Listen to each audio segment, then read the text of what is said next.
ہمارے گھر آئی ہیں اور کلمہ پڑھنا چاہتی ہیں۔ انہوں نے بتایا کہ انہیں پردے میں بٹھا دیں اور کلمہ پڑھا دیں۔ بتاتے ہیں کہ ہم نے انہیں پردے میں بٹھایا، میری اہلیہ اور بیٹی بھی ان کے ساتھ بیٹھی تھیں۔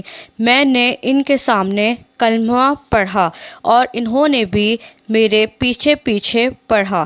آنکھیں بند کر کے میں نے کہا، لا الہ الا اللہ محمد رسول اللہ۔ انہوں نے بھی کلمہ پڑھا اور الحمدللہ مسلمان ہو گئیں۔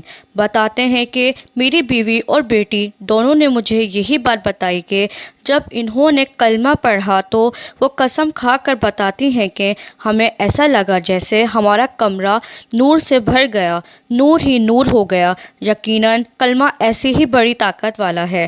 یقیناً یہ سب اللہ تعالیٰ کا فضل ہے کہ اللہ تعالیٰ نے کچھ لوگوں کی